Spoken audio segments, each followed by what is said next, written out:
Assalamualaikum warahmatullahi wabarakatuh. Halo teman-teman. Perkenalkan, nama saya Suci Nelul Muna, nomor absen 25 dari kelas Elektronika 3 dengan NISN 00788043885. Jadi, di sini saya akan mempresentasikan proyek PJBL Bahasa Indonesia dan PAIBP dengan tema berbudi dan berdikari. Dengan nama usaha saya, Floris Buket Estetik, insya Allah saya lulus SMK akan berwirausaha dengan berjualan buket.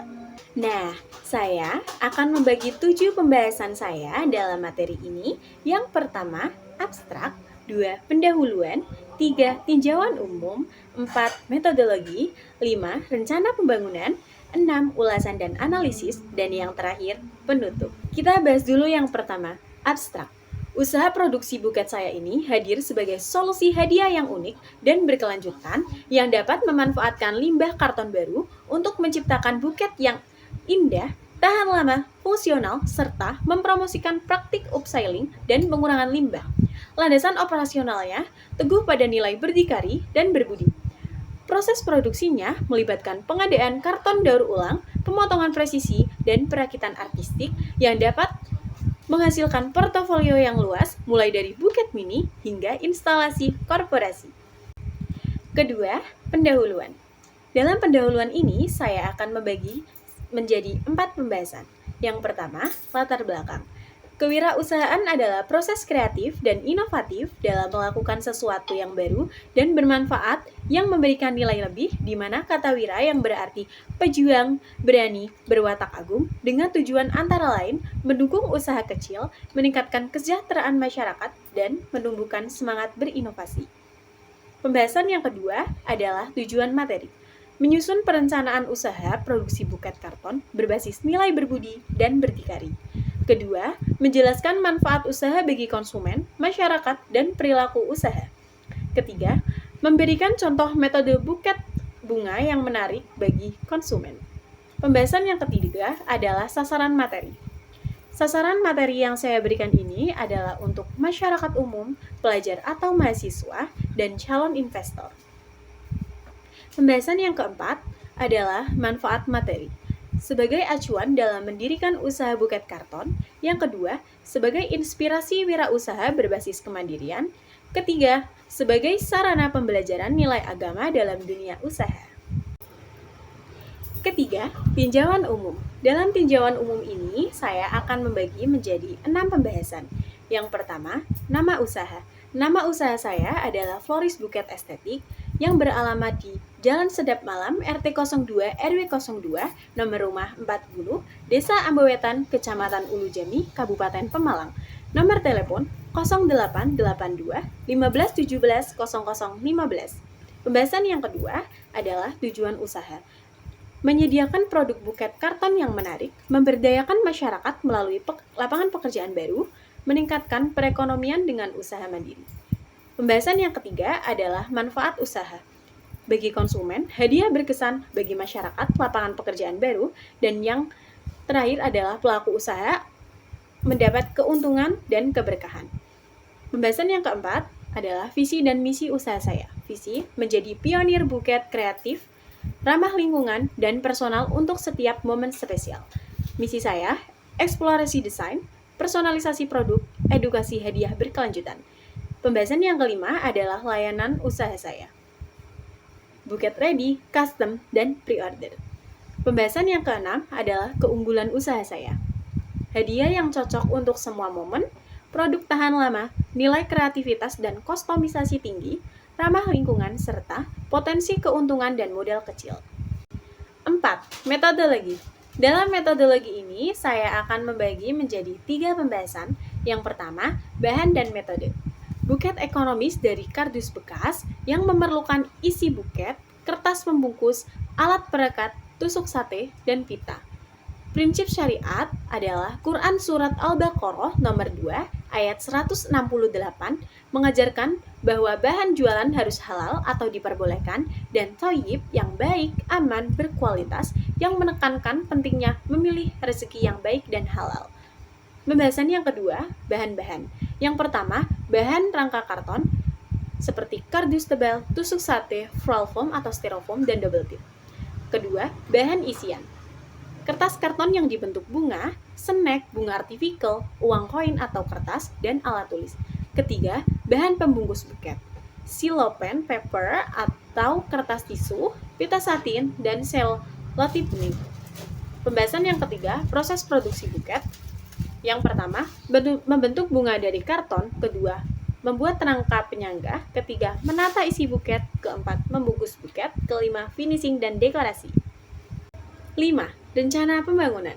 Dalam rencana pembangunan ini, saya akan membagi menjadi 4 pembahasan.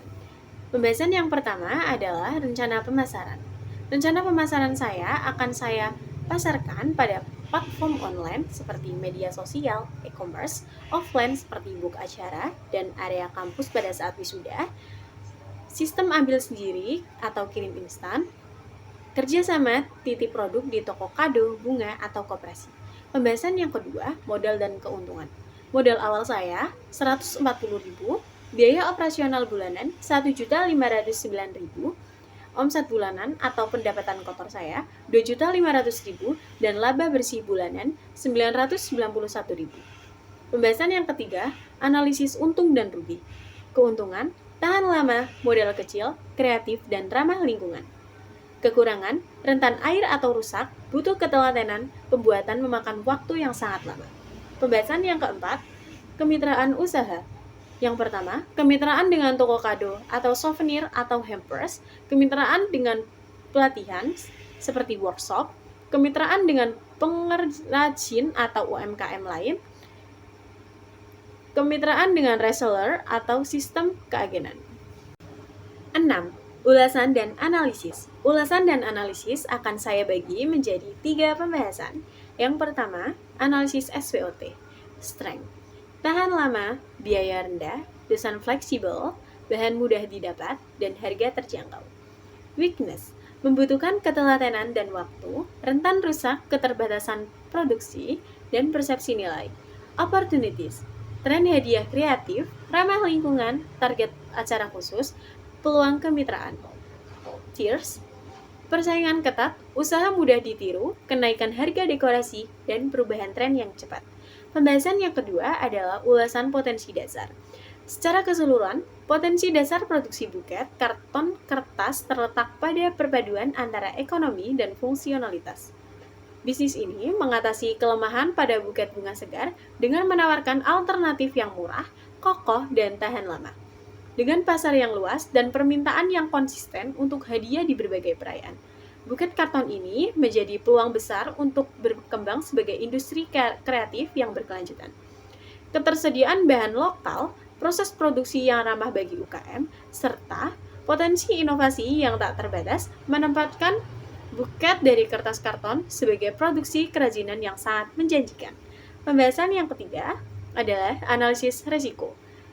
Analisis resiko pada usaha saya adalah rentan terhadap air dan kelembapan, rawan penyok atau rusak saat pengiriman, dampak buruk isi buket seperti snack atau food risks, keterbatasan tenaga kerja dan waktu pengerjaan, tingkat kompetisi tinggi dan mudah ditiru.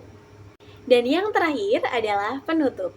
Dalam penutup ini, saya akan membagi menjadi 2 pembahasan. Yang pertama adalah kesimpulan. Produk buket kertas karton memiliki peluang cerah sebagai alternatif hadiah yang tahan lama, kreatif, dan ramah lingkungan dengan biaya produksi yang rendah. Strategi pemasaran harus menonjolkan keunikan desain, keberlanjutan, dan nilai personal. Operasional berpegangan pada prinsip halal dan thayyib, sesuai dengan legitimasi syariat jual beli atau bai dan larangan riba Quran Surat Al-Baqarah ayat 275. Bisnis ini menjanjikan profitabilitas dan keberkahan jika berkomitmen pada inovasi, keberlanjutan, digital marketing, dan integritas moral. Disarankan juga mengembangkan teknik pengawetan kertas. Pembahasan yang kedua, saran. Berdasarkan prinsip halal thayyiban, saran utama untuk produksi buket bunga dari kertas karton adalah memastikan integritas produk dan transaksi secara menyeluruh. Pertama, dari aspek produksi. Seluruh bahan baku harus terjamin kebersihannya atau thayyib dan bebas dari unsur najis atau haram, serta proses pengerjaan harus higienis.